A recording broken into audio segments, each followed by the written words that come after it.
शांति। 3 अगस्त 2026 बाबा का साकार मुरली। मीठे बच्चे, तुम सच्चे सच्चे राज्य ऋषि योगी हो। तुम्हें रजाई के लिए पवित्र जरूर बनना है। प्रश्न, कौन सा अटेंशन रजाई के लायक बना देता है? उत्तर, अगर पढ़ाई पर पूरा अटेंशन है तो रजाई मिल जाती है। बाप जो सुनाते हैं उसे अच्छी रीति सुनकर धारण करो। बाप ने सुनाया और बच्चों ने सुना तो रजाई मिल जाएगी। अगर सुनते समय उबासी देते वह झुटका खाते बुद्धि भटकती तो रजाई गवा देंगी। इसीलिए पढ़ाई पर पूरा अटेंशन दो। गीत, हमें उन राहों पर चलना है, हमें उन राहों पर चलना है। ओम शांति। रूहानी बाप रूहानी बच्चों प्रति समझा रहे हैं। आज बच्चों को हठ योग और राजयोग पर समझाते हैं। बच्चों को मालूम है वह जो भी सिखलाते हैं सब है हठ योग, क्योंकि वह कर्म सन्यासी है। वास्तव में गृहस्थियों को हठ योग कर्म सन्यास सीखना नहीं है, वह तो है ही निवृत्ति मार्ग। वह धर्म ही अलग है। तुम्हारा धर्म देवी देवता धर्म है। जिन देवी देवताओं ने राज्य योग से ही राज्य पाया है, अभी तुम राज्य ऋषि हो। ऋषि उन्हीं को कहा जाता है जो पवित्र रहते हैं। तुम अभी पवित्र हो। अगर पवित्र ना रहे तो उनको ऋषि नहीं कहा जाता। तुम रजाई पाने के लिए पवित्र बनते हो, वह कोई रजाई पाने के लिए पवित्र नहीं बनते। तुम जानते हो कि पवित्र दुनिया में हमको पवित्र रजाई थी। भारत में ही 5000 वर्ष पहले देवी देवताओं का पूज्य पवित्र प्रवृत्ति मार्ग था। पुजारी पतित बन पड़े। पतित कैसे बने? 84 जन्मों का हिसाब है ना। बाप जो सहज राजयोग सिखला रहे हैं वही तुमको 84 जन्मों का हिसाब बतलाते हैं। दूसरे धर्म को संन्यास धर्म वाले क्या जाने। यह है देवी देवताओं का प्राचीन धर्म। वह है पीछे वाला धर्म। जो पास्ट हो गए हैं उनको सन्यासी समझ न सके। तुम जानते हो हठ योग अनेक प्रकार के। द्वापर से भक्ति मार्ग के साथ हठ योग शुरू होता है। अभी फिर है राजयोग। वह हठ योग जन्म बाई जन्म सीखते आए हैं। राजयोग तुम एक जन्म के में ही सीखते हो। उनको जन्म बाई जन्म पुनः जन्म लेकर हठ योग सिखाना ही है। तुमको राजयोग सीखने के लिए पुनः जन्म नहीं लेना पड़ता। यह राजयोग तुम सिर्फ संगम पर ही सीखते हो। रजाई मिल गई, स्वर्ग हो गया, फिर और सब धर्म खत्म हो जाते हैं। तुम राज्य ऋषि हो। राधे कृष्ण भी पवित्र है ना। श्री कृष्ण को महात्मा भी कहते हैं। महात्मा पवित्र होते हैं। तुम भी अभी महात्मा व राज्य ऋषि हो। महात्मा अर्थात पवित्र महान आत्मा। यह बातें कोई शास्त्रों में नहीं है। शास्त्र तो बाद में बनते हैं। कहानियाँ मिशल बैठ लिखते हैं। जो पास्ट हो जाता है वह बैठ खेल बनाते हैं। सच्चा हो नहीं है। अब बाप बच्चों को प्रैक्टिकल में पढ़ाते। उनकी फिर हिस्ट्री बनाई है। यादव कौरव पांडव थे, जरूर संगम पर होंगे। संगम युग की हिस्ट्री बैठ बनाई है। त्योहार भी सभी संगम पर ही मनाते हैं। संगम युग के राखी बंधन भी पवित्रता पर है। पीछे फिर उनका यादगार चलता है। यहाँ बाप भी सभी को पवित्र बनाए प्रतिज्ञा कराते हैं। सिख लोग कंगन पहनते हैं, वह भी पवित्रता का निशानी है। हिंदू लोग जनेऊ पहनते हैं, वह भी पवित्रता की निशानी है। परंतु पवित्र रहते नहीं हैं। राखी बंधवाते हैं, अर्थ थोड़े ही समझते हैं। आगे ब्राह्मण लोग राखी बांधते थे, अभी बहन भाई को राखी बांधती है, वह खर्ची देते हैं। यह सब अभी फैशन पड़ा है। वास्तव में यह है पवित्रता की बात। बाप कहते हैं, बच्चे, काम महाशत्रु है। वह ब्राह्मण लोग कोई ऐसे नहीं समझाते। अभी बेहद का बाप कहते हैं, बच्चे प्रतिज्ञा करो, हम पवित्र बनेंगे, कभी विकार में नहीं जाएंगे। बुलाते भी इसीलिए हो कि आकर पतितों को पावन बनाओ। सतयुग त्रेता में कोई नहीं बुलाते, वह है ही राम राज्य। यह है रावण राज्य। राम राज्य में 5 विकार होते नहीं, यथा राजा, रानी तथा प्रजा। अभी तुम बच्चे जानते हो, हम बाबा से स्वर्ग की बादशाही ले रहे। इस नरक से जाना जरूर है। बाबा आया है पावन बनाकर स्वर्ग में ले जाने के लिए। फिर तो हम क्यों नहीं पावन बने। उन्हों के हठ योग तो अनेक प्रकार के हैं। जयपुर के म्यूजियम में जाकर देखो, कितनी वैरायटी है हठ योगियों की।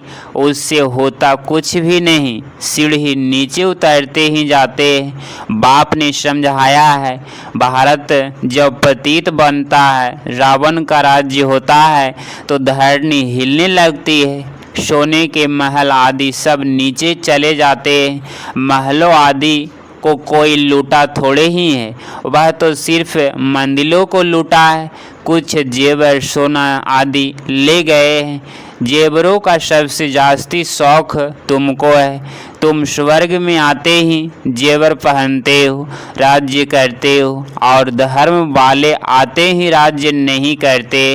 तुम बेहद के बाप से स्वर्ग की बादशाही का वर्षा लेते हो, तो वह बाप बैठ समझाते।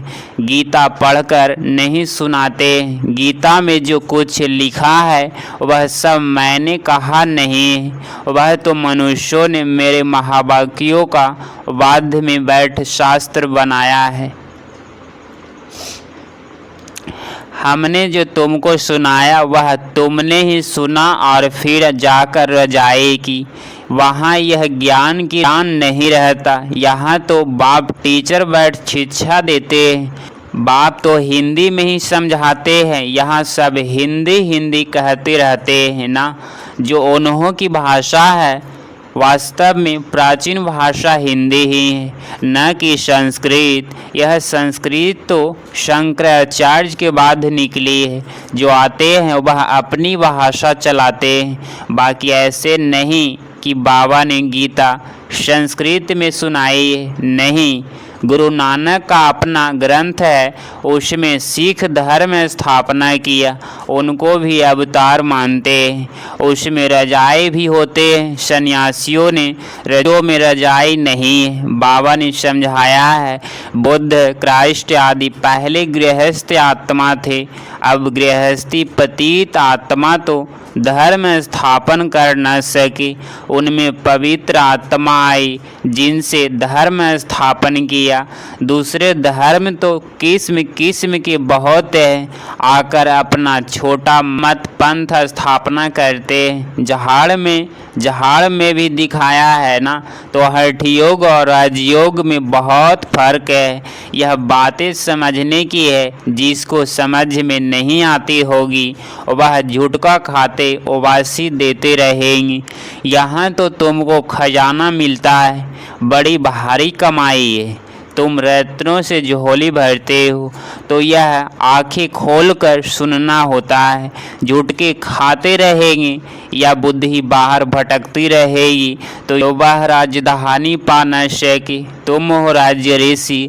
रजाई प्राप्त करने वाले बाप राजधानी स्थापना करते हैं, श्री कृष्ण नहीं करते। श्री कृष्ण तो बाप का वर्षा लेते हैं। अब तुम्हारा बाप है निराकार, जिससे वर्षा ले रहे हो विश्व की बादशाही का। कितना तुम शाहूकार बनते हो। यहाँ एक ही बाप आकर राजयोग सिखलाते। सो भी घूमो फिरो खाओ पियो, फिर सिर्फ बाप को याद करो। शाहूकार जरूर अच्छी रीति खाएंगे, वह तो अपनी कमाई का फल खाते। मालपुआ खाओ या रोटी खाओ, याद करो बाप को। भल कुछ भी खाओ, पैसा तब किसको लिए? बाबा कोई मना नहीं करते, सिर्फ बाप से योग लगाना है। इस रजाई स्थापना करने में खर्चा नहीं है। उस लड़ाई आदि में कितना खर्चा होता है? एरोप्लेन पर कितना खर्चा होता है? गिरते हैं तो एकदम खत्म हो जाते हैं, कितना नुकसान हो जाता है। तो बाप कहते हैं चलते फिरते बाप को याद करो, स्वदर्शन चक्रधारी फिराते रहो। हमने 84 जन्म पूरे किए हैं, अब चले वतन की ओर, घर जाकर फिर आए रजाई करेंगे। तुम एक्टर्स हो ना, वह बाइस्कोप तो 2-2.5 घंटा चलते। यह बेहद का नाटक 5000 वर्ष चलता है, इसको मनुष्य ही जान सकते हैं। यह दुनिया है कांटों का जंगल, बड़े ते बड़ा कांटा है विकार का, जो आदि मध्य अंत दुख देते हैं। दूसरे नंबर का कांटा है क्रोध, उनकी निशानी यह महाभारत लड़ाई देखो। कोई बात में गुस्सा आया तो झट बाम्स शुरू कर देते। अभी तो ऐसे ऐसे बाम्स बनाए गए हैं जो बात मत पूछो। सतयुग में कोई लड़ाई आदि होती नहीं, संगम पर ही यह महाभारत लड़ाई दिखाई है। दूसरे कोई शास्त्र में लड़ाई की बात ही नहीं, वहाँ तो सारे विश्व के तुम मालिक रहते हो। लड़ाई की बात हो न सके। शास्त्रों में असुरों और देवताओं की लड़ाई दिखाई है, परंतु देवताएं हिंसक है, तुम योग बल से विश्व के मालिक बनते हो। यह है साइलेंस बल, इसमें कुछ तुमको बोलना नहीं। याद के बल से तुम बाबा से विश्व की बादशाही लेते हो। फर्क देखो कितना है। साइंस बल से विनाश होता है, उसी से ही साइंस से फिर सतयुग में सुख देखेंगे। साइंस से इन्वेंशन करते हैं, वह तो सुख के लिए करते हैं। यह भी आकर कुछ ज्ञान लेंगे। प्रदर्शनी में तो सब आते हैं, आगे चल सब आएंगे। तुम्हारे इस साइलेंस बल का आवाज़ निकालेगा। तुम प्रश्न पूछते हो गीता का भगवान कौन? ऐसे प्रश्न कोई पूछ न सके। जहाँ यह प्रश्न लिखते हैं तो उसके साथ चित्र भी दो। गीता का भगवान परमपिता परमात्मा या श्री कृष्ण, जो पूरे 84 जन्म लेते हैं। पतित से पावन बनाने वाला तो बाप ही है। श्री कृष्ण की आत्मा तो 84 जन्म ले साबरी बनी है। उनको बैठ समझाते हैं तुमने 84 जन्म लिए हैं, तुम अपने जन्मों को नहीं जानते हो। एक्टर्स को पता होना चाहिए हम 84 जन्म कैसे लेते हैं। सन्यासियों का धर्म ही अलग है। भारतवासियों को अपने धर्म का पता न होने के कारण और धर्मों में चले जाते हैं। किसी गुरु के आशीर्वाद से किसको धन मिल गया तो उसके पीछे चटक पड़ेंगे। फिर दिवाला निकला तो कहेंगे खुदा की भाभी, बच्चा मिला बहुत खुशी होगी। अच्छा 10-12 दिन के बाद बच्चा मर गया तो कहेंगे ईश्वर की भाभी। इसको निंदा करना हमारे हाथ में नहीं है।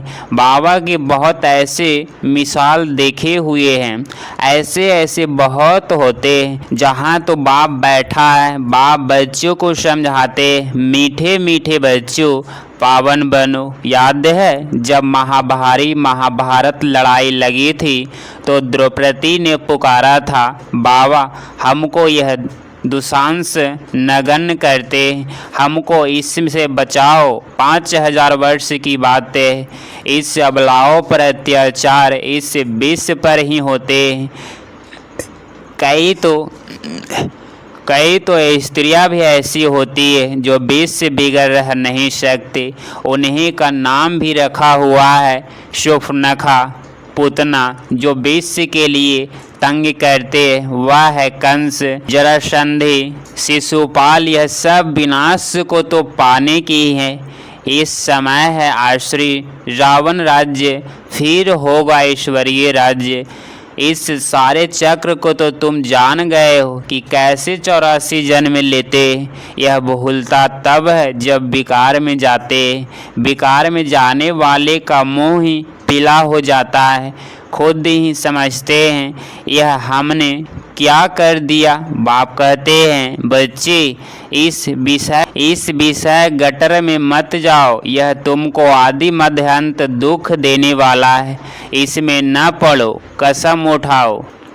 हम विकार में कभी नहीं जाएंगे। भगवानुवाच्य काम महाशत्रु है। हर एक चित्र में पहले तो यह लिखो ज्ञान सागर पतित पावन गीता ज्ञानदाता शिव भगवानुवाच्य, तो फिर श्री कृष्ण का नाम उड़ जाए। का भगवान बैठ यह बतलाते हैं, वही ज्ञान हम लेते हैं। भगवान ही आकर नई दुनिया स्थापना करते हैं और पुरानी दुनिया का विनाश होता है।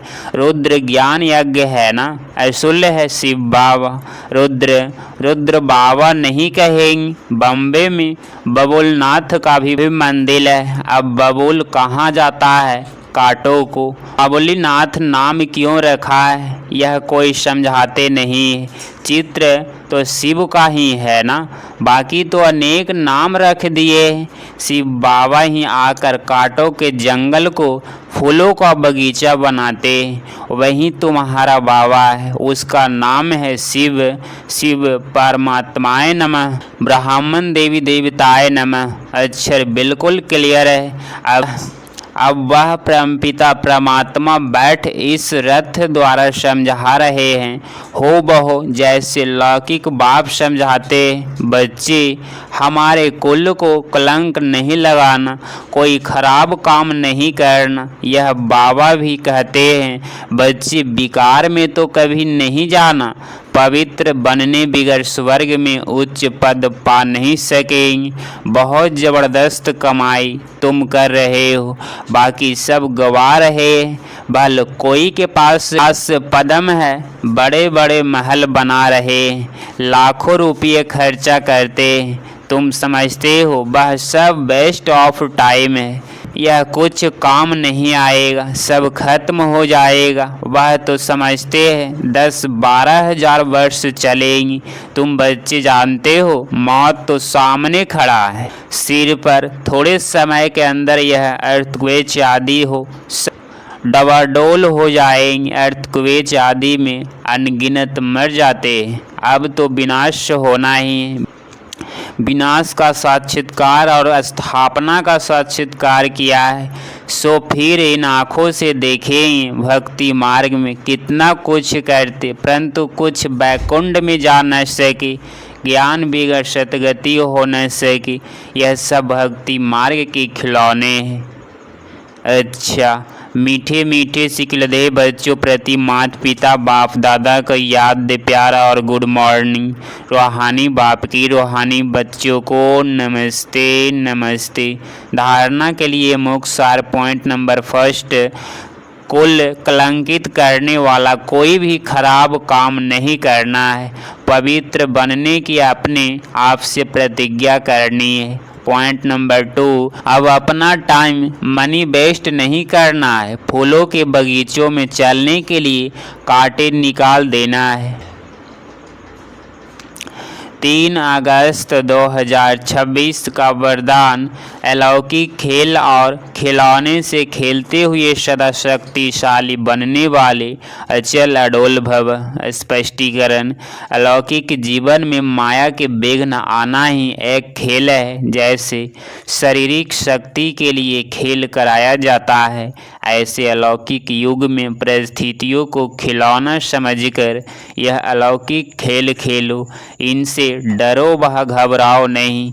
सर्व संकल्प सहित स्वयं को बाप दादा पर बलिहार कर दो तो माया कभी वार नहीं कर सकती। रोज अमृत बेले साक्षी बन स्वयं का सर्व शक्तियों का श्रृंगार करो तो अचल अडोल रहेंगे। स्लोगन, कोई भी संसार समाचार सुनाना यह भी स्वयं में किचड़ा जमा करना है। यह व्यक्ति सारे अपवित्रता के बीच को समाप्त कर संपूर्ण स्वच्छ पवित्र बनो। बाप दादा का मुख्य फरमाने है, निरंतर याद में रहो और मन वाणी कर्म से पवित्र बनो। संकल्प में भी आप पवित्रता हो, इसको कहते हैं संपूर्ण पवित्र। संकल्प में भी अगर पुराने अशुद्ध संस्कार टच करते हैं, व्यर्थ संकल्प चलते हैं या स्वप्न आते हैं तो भी संपूर्ण पवित्र नहीं रहेंगे, पवित्र नहीं कहेंगे। इसीलिए पवित्र भव वह योगी भव के पहले पाठ को स्वरूप में लाओ, तब ही बाप सामान्य और बाप के समीप आने के अधिकारी बन सकते हो। अगर आप इस चैनल पर डेली मुरली क्लास सुन रहे हैं तो चैनल को प्लीज़ सब्सक्राइब करें और नोटिफिकेशन ऑल पे क्लिक करें। मिलते हैं अगली मुरली क्लास में। ओम शांति, ओम शांति।